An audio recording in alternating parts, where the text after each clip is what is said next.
السلام عليكم ورحمة الله وبركاته. أصدقائي الحلوين، أصدقاء قناتي مامي معلمتي، وحشتوني جدا. زي ما اتفقنا مع بعض يا ولاد لكل أصحابي والماميز بتوعنا إن إحنا هنعمل مجموعة كبيرة من الأنشطة لأطفالنا الفترة دي. الأنشطة دي يا جماعة مهمتها إن هي تسلي أولادنا، تنمي قدراتهم، والأهم من كده إن هي تبعدهم شوية عن الكرتون والتابلت اللي طبعا للأسف أثرهم السلبية على أطفالنا معروفين جدا. وكمان يا جماعه الفتره الاخيره اتفقنا ان احنا هنجيب افكار لانشطه كل الادوات بتاعتها تكون متوفره في البيت عشان ما نكلفش المامز، وكمان ما تبقاش الادوات غير متوفره في المكتبات وتبقى مصدر تعب ان هي تجيب الخامات اللي بنستخدمها. بالعكس احنا النهارده بقى عاملين فكره لطيفه جدا. العنصر الاساسي يا جماعه في تفكير النشاط بتاعنا هو الكرتون. طبعا ممكن يبقى حاجه متوفره جدا في البيت، بنشتري مثلا شوز او حاجه بيبقى جاي في كرتونه، بنستفيد بالشوز. بالنسبه لنا الكرتونه دي حاجه هنتخلص منها، هنرميها علشان خلاص ما بقاش ليها استفاده. النهارده بقى بنقول لا، تعالوا نجيب فكره لطيفه جدا باستخدام الكرتون ده عشان نعمل نشاط لاطفالنا. يلا بسرعه بسرعه نشوف فكرتنا وخطواتنا في الفكره بتاعتنا.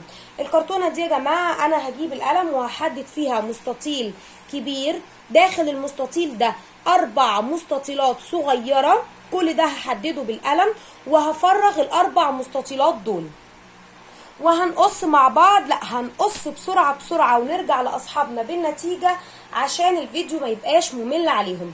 هي دي النتيجه بتاعتي يا جماعه، اني انا قصيت الكرتونه وعملت فيها 4 مستطيلات او مربعات وفرغتهم. طيب الفارغ بتاعهم برضو هستفيد بيه، ده اللي كان داخل المربع اللي انا قصيته هعمل بيه ايه؟ هعمل بيه نشاط النهارده. وفكره النهارده يا جماعه اني انا هرسم عليه شكل من الاشكال الهندسيه، مربع، دايره، مثلث، مستطيل. هرسم على الكرتونه دي، على كل كرتونه من ال4 اللي انا فرغتهم، شكل من الاشكال الهندسيه، وهقص الشكل ده. وبعد ما اقصه يا حبايبي الحلوين هعمل ايه؟ هجيب ورق ملون من الاوراق بتاعتنا اللي احنا بنستخدمها في شغلنا زي الالوان دي، تمام؟ وهبتدي اني انا الزق على الاشكال الهندسيه اللي انا قصيتها عن طريق البريت الالوان دي بشكل مختلف. يعني بسرعه بسرعه النتيجه بتاعتنا هتبقى اهي يا اصحابي الحلوين. هيبقى مثلا ده اسمه مستطيل، والدايره لونها اصفر، والمثلث لونه ازرق، وكمان عندي مربع لونه اخضر.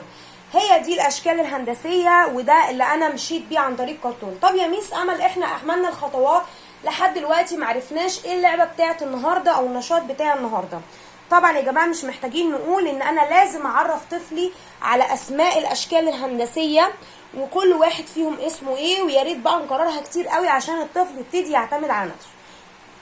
هجيب ورق ابيض، الورق ده يا جماعه هعمل فيه اشكال الهندسيه بشكل مرتب بترتيب معين، وهخلي الطفل يحط الاشكال الهندسيه داخل الفراغات حسب الترتيب. طبعا هنتكلم كتير جدا عن مدى فايدة الخطوة دي. اولا طبعا هنتكلم عن الالوان اللي هتتناسق مع بعضها. الاشكال الهندسية اللي انا اول مرة اتعرف عليها النهاردة هبتدي اطبق تدريب لطيف عشان اتأكد عليها. هنا الدايرة اول حاجة لونها ايه؟ لونها اصفر، هحطها في اول مربع. تاني حاجة المربع لونه اخضر، مستطيل لونه احمر، والمثلث لونه ازرق. برافو الحبيبي الشطور. هعمل نماذج كتير من الورقه دي طبعا بترتيب مختلف عشان اخلي الطفل يعيد تركيز مره تانية في الاشكال اللي عملها، وكمان يميز اسمائهم. يا جماعه ما ينفعش نربط بالالوان بس، لازم اتكلم عن اسم الشكل. ده مربع لونه اخضر، وكمان دايره لونها اصفر، مثلث لونه ازرق، واخيرا مستطيل لونه احمر. هعمل اشكال كتير بترتيبات مختلفة، هعمل كذا شكل. هحاول اني انا دايما احاول ما اخليهمش متشابهين، هختلف في الترتيب علشان اخلي الطفل يعتمد على ذكائه في الربط بين ترتيب الالوان وكمان يتعرف على الاشكال. هي دي يا جماعه فكره نشاط النهارده، اتمنى تكون عجبتكم واتمنى تستفيدوا بيها، وادواتها بسيطه قوي. ويا ريت يا جماعه ندعم القناه باللايك وسبسكرايب عشان يوصل لكم كل جديد.